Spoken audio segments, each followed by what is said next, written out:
อ๋อค่ะมาส่งพี่น้องได้ดังเสียงในค่ะเนาะเมื่อในก็พบมายาคาเฮาในค่ะเนาะ SKL วิดีโอในแทงในค่ะเนาะอ๋อค่ะเมื่อในก็เฮาคามาอบกันลองเมมโมรี่การ์ดในค่ะเนาะเมมโมรี่การ์ดในค่ะนะการ์ดเพลงการ์ดความจะในค่ะนะอันนี้ก็เฮาคาก็เตมาจำตัวในค่ะเนาะเมื่อเหลียวเปิ้นขายมันเตมีในกัดจะในมันเตมีนำหนาในค่ะเนาะมีตั้งของเต้และของป้อมในค่ะเนาะบ่เฮาคา ตัวลีๆเนี่ยค่ะนะอัปเดตซื้อมายาของปลอมเนี่ยค่ะเนาะแล้วก็เอามาใช้การนำลายเนี่ยค่ะเนาะเมื่อเดี๋ยวนี้มันจะมีมาหลายเมลนะเนี่ยค่ะนะบางอันในก็เหมือนจากหนังในเนี่ยค่ะเนาะมันจะมีคลาสมันบอกดีในเนี่ยค่ะนะคลาส10คลาส4คลาส30คลาส2คลาส3อย่างก็มันก็จะมีเนี่ยครับคลาส8อย่างก็จะมีเนี่ยค่ะมันจะมีว่าเป็นมันเด็บอกจิกดังเหนือในค่ะเนาะอันนี้ได้เป็นห่อกรอบห่อดังนอกกล้วยในค่ะเนาะเปิ้นเคยแต้มมาจนถึงก็เปิ้นก็แต้มไรในค่ะเรา micro SDXC อย่างนี้ค่ะนะเพราะว่าอันแต่อะไรอันปลอมเนี่ยมันเดเพราะเขาเอาขอบอันเปิ้นเฮ็ดออกมาในมาแตกนึงกันด้วยในก็เตเบิ่งกันอยู่อิดๆในค่ะเนาะสังเกตว่าเฮาคาด้วยในค่ะนะสีมันดีแน่ๆเตอำป้อแรงลีเหมือนในค่ะนะเพราะว่าเป็นของแต่งค่ะนะแล้วก็มันเตมีโลโก้มีตะสิกมันค่ะเนาะเอาค่ะอันนี้เฮาคาลัดถึงกันแล้วในค่ะเนาะเฮาคามาตัวว่าอันก็เป็นเสื้อหืออันแต่เป็นเสื้อหือในค่ะเนาะว่าบางอันในเฮาคาได้เลยซื้อเลือกซื้อละในค่ะเนาะบางบอกว่าเฮาคาด้วยกาขันมันถูกนะอาล่าในค่ะเนาะเหมือนจังหนังว่าเฮากว่าเลยเฮาใครก็หาซื้อเมมโมรี่การ์ดในกัดในค่ะเนาะในจังหือเกาหลีในค่ะเนาะเพราะเฮาคากว่าหันกาขันมันถูกนะอาล่าในก็มันเป็นอันแต่มันกำซื้อนะครับเนาะมันเป็นอันปลอมนะครับเนาะเหมือนถึงว่าเปิ้นขายอยู่บางปอกเหมือนถึงเมืองไทยนะครับเนาะเปิ้นขายอยู่หมอก400-500-600เจ้าในค่ะนะเขาทำขาย190-150เจ้านั่นในค่ะนะอันนั้นมัน120เจ้าในค่ะนะอันนั้นเป็นของแต่นะครับเนาะมันเป็นของปลอมกำซื้อนะครับสังเกตว่ามันเป็นของแต่มันไหนมันตึงรายการขันนั่นนะครับเนาะเพราะเป็นเมืองมันก็มันก็จะมี10,000 20,000 30,000เจ้าไหนค่ะนะอยู่ที่ว่าจิกมันเยอะมันมาจิกมันหนามันนะคะเนาะเอาค่ะสงสัยว่าเขาขาดกว่าซื้อมา4-5เหงกล้วยในนั้น5-6เหงกล้วยในนั้นก็อันนั้นก็ถือว่าเป็นของลีจ่ายงานไรนะคะเนาะจ่ายการไรนะคะเอาค่ะเขาขาดหรือไรหมอเลือกซื้อนะคะเนาะว่าเขาดีกว่าซื้อเมมเนี่ยตอนตัดใจอีสังนะคะเนาะสงสัยว่าอยู่ที่อันเท่าโหลนะครับเนาะโหลนำโหลเอนะครับนะใครไล่2จิก3จิก4จิกเนี่ยก็กาขันก็เดขึ้นกว่าเลยติ๊กๆนะครับเนาะเอาค่ะสองเสื้อว่าพี่น้องเขามันจะมีหลายเมลในคานอกัสในคณะอันนี้จะเป็นกัสสำหรับตอนตากองไทยในคานอตอนตากองไทยอันยาวในคานอมันจะเป็น8จิกในคานออันนี้คณะมันจะเขียนว่า STXC ในคณะอันนี้ก็อันนี้ make in Taiwan นะครับเนาะอันนี้ก็เฮ็ดเมืองไต้หวันนะครับเนาะบางอันก็มันดีแต้มไว้ดังเหนือในป้าในคณะการกู้การกอบปีใช่ไหมคะนะมันดีไวกว่าในคณะหนึ่งสักการในมันดีลายอยู่ลายแม็กในคณะมันดีเขียนมันดีแต้มไว้ในคณะบางอันก็จะมีว่า10แม็กต่อ1สักการในคณะ3แม็ก4แม็ก5แม็กก็ว่ากันกว่าในคณะ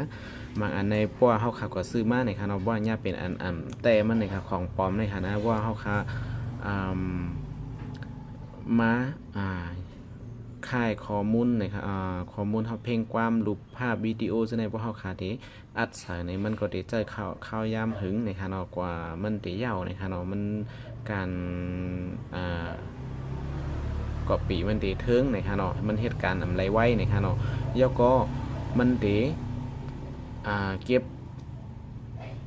ของเฮาไรหึงในฮะเนาะเหมือนซึ่งว่าบางเมี้ยวอันลองใหญ่ของเฮาก็ใส่ไว้ในฮะเนาะอยู่มอกเลือน2เลือนมันก็แล้วกับห้างกล้วยหายกับห้างกล้วยเสเปิดฝ่ายไรเฮาซึ่งนั้นก็ได้มีในฮะนะปัวเฮาคาใจการลองใหญ่ในเฮาคาถูกตีก็ซื้อของแต่มันมาใจในฮะเนาะแล้วก็ปัวเฮาคากว่าใส่กองไถแคบพางในฮะนะพวกเขาขับก็ซื้ออันใจของแต่มันของปลอมมันนั้นย้อนไปว่ามันเดเก็บข้อมูลอันเขาขาดถ่ายเก็บรูปแคบพางอันเขาขาดถ่ายนั่นเทิงนะครับเนาะ มันเตรียมขึ้นกับตั้งไว้ของกองนะฮะเดี๋ยวก็มันพอเฮาขาปอแค่พางเอี้ยวนะฮะเนาะปอผงเอี้ยวมันก็สิเก็บตันนะฮะเนาะมันสิเฮ็ดให้แค่พางเฮาคันนั้นจืนเซอนั้นก็สิมีลายซึ่งนั้นค่ะนะมันสิไรมาเต็มนะฮะเนาะพอเฮาคัดใจอันนี้มันก็สิเก็บไว้นะฮะแล้วก็เซฟเข้าก่อนเมมมันไว้นะฮะเนาะมันก็สิมีรองหยาบมีปัญหานะฮะเนาะค่ะอันนี้ก็จะเป็นอันของอันนี้นะครับเนาะอันนี้เป็นของกาขันถูกนะครับเนาะ64จิกนะครับนะอันนี้ครับมันจะมีซื้อมันป้านะครับเนาะแล้วก็จะมีเมกัดน้อยๆเล็กๆมันตั้งในนะครับเนาะค่ะอันนี้64จิกนะครับเนาะบอกให้หันนะครับเนาะอันนี้ค่ะ64จิกนะครับเนาะกำเขาคำมาใส่ด้วยกันนะครับเนาะค่ะเหมือนจึงข้าวว่านั่นขนาดเพราะว่าเขาขากว่าเลิกซื้อในหรือไรหมอตุ้ยในค่ะเนาะบ่ตุ้ยตั้งนอกในก็เตรียมป้อเปิงกันในค่ะนะเดี๋ยวก็มันเตเต็มเหมือนกันกว่ามดในค่ะเนาะใครเต็มซึ่งเพิ่นก็ออกกรอบตั้งนอกนั่นก็ได้แพ็กเกจก็ได้เป็นที่ก็เฮ็ดมาไล่นะคะ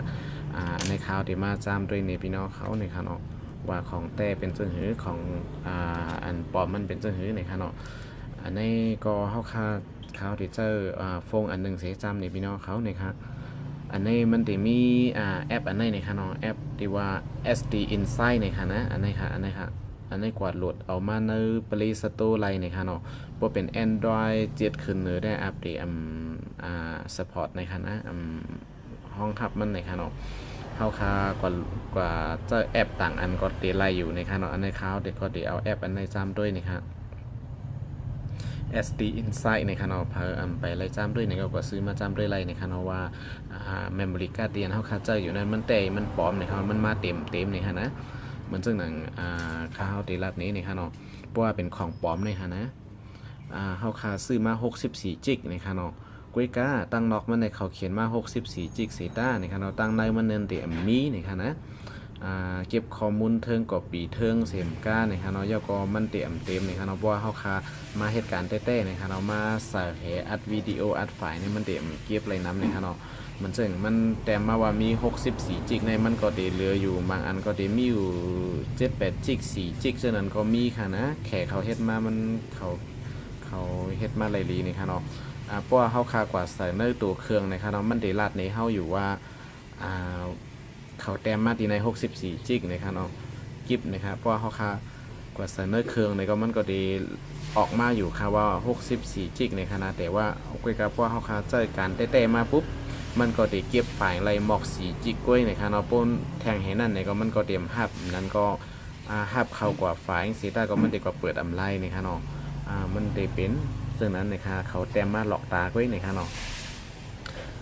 อันในขาวติดตามด้วยของแต้ก่อนนะครับเนาะอันนี้จะเป็นของแต้นะครับเนาะของแต้ของ Samsung นะครับ Samsung นะครับเตียนเปิ้นแถมมาจ้อมเครื่องนะครับเนาะอันเฮาขาก็ซื้อเครื่องมาหรือเซเปิ้นได้แถมมาป้า memory card มานั่นนะครับนะอันนี้เป็นของ Samsung ของแต้ๆนะครับเนาะอ๋อค่ะอันนี้เฮาขามาใส่ด้วยอันแต้ก่อนนะครับเนาะมันจะเป็นเสื้อหื้อนะครับเฮาขาเขาใส่เมมมันเข้ากว่าเย้านะครับเนาะเฮาขาก็มาเปิด SD Insight App นะครับนะอันนี้ค่ะSD card นะครับเนาะมันจะมีว่า SD card นะครับเนาะเขาใส่เข้ากว่า12จิกเนี่ยมันก็ได้เข้า12จิกนะครับเนาะ32จิกนะครับนะแล้วก็มันจะมีว่าmanufacture date นะครับเนาะอันนี้ก็จะเป็นวันที่เป็นเฮ็ดออกมานั่นนะครับเนาะเป็นวันที่อันเป็นเฮ็ดออกมาค่ะนะเฮ็ดออกมาเมื่อ2016นะครับเนาะแล้วก็โมเดลอันนี้เขาใส่มาคือจนถึงกับฮู้นะครับเนาะมันได้เข้ามาเป็น05ตัวนะครับแล้วก็มันจะมีว่าเป็นmemory card อันนี้เป็นบริษัทกรุงมณีอีสังเฮ็ดออกมาในนั้นมันก็จะมีรัดนี้ว่าอันนี้เป็น Samsung เลยครับเป็นของ Samsung เลยครับเนาะ Samsung เลยครับแล้วก็32จิกเนี่ยมันได้ออกมาในเต็มๆเลยครับเนาะอันนี้เต็มมีที่ในคณะอันนี้